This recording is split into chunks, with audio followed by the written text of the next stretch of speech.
Hiki ni kikao cha pili cha HTAF, Heart African Team, na chombo hichi ni chombo cha JKCI, kimeanzishwa na wataalamu wa hospitali yetu ya JKCI Muhimbili kwa lengo la kutaka kusaidia watoto wadogo chini ya miaka 5 walizaliwa na matatizo ya moyo.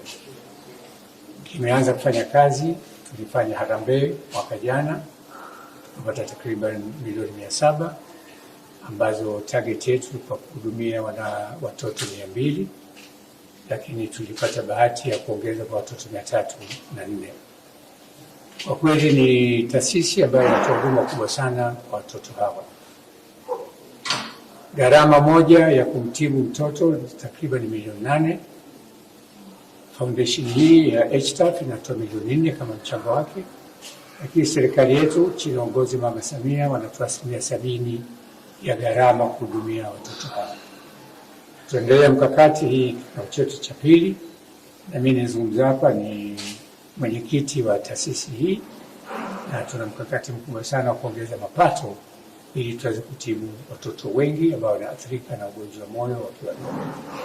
Kazi kubwa inafanya pamoja na screening, kutambua maradhi haya kabla watoto hawajaathirika moja kwa moja.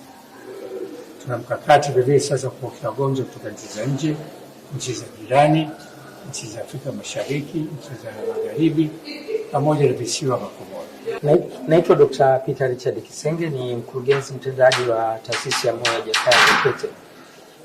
Taasisi ya moyo katika kutimiza ile kazi na utu ambayo ni ahadi ya Mheshimiwa Rais wetu kuhakikisha kwamba wananchi wanapata ule utu. Ilianzisha taasisi ya Heart Team Africa ambayo inasaidia katika kuongeza hela ambazo serikali inazitoa katika matibabu ya moyo. Serikali inatoa 70% kuwalipia watoto wenye matatizo ya moyo. 30% inabidi tunazitafuta katika kutumia sehemu mbalimbali. Kwa hiyo taasisi ya Heart Team Foundation ambayo ni foundation iliyoanzishwa na taasisi ya moyo ya Jakaya Kikwete imeweza kukusanya karibu bilioni 2.9 kwa mwaka jana, na imeweza kusaidia watoto 303.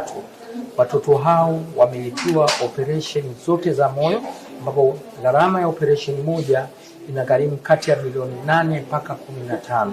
Kwa hiyo Heart Team Foundation imeweza kupata hela hizo kutoka kwenye mashirika ya serikali, lakini vile vile kutoka mashirika binafsi, na nichukue nafasi hii kuwashukuru sana watu waliochangia kutoka mashirika binafsi, mashirika ya serikali, lakini na watu mbalimbali waliojitokeza kuwachangia hao watoto ili waweze kufanyiwa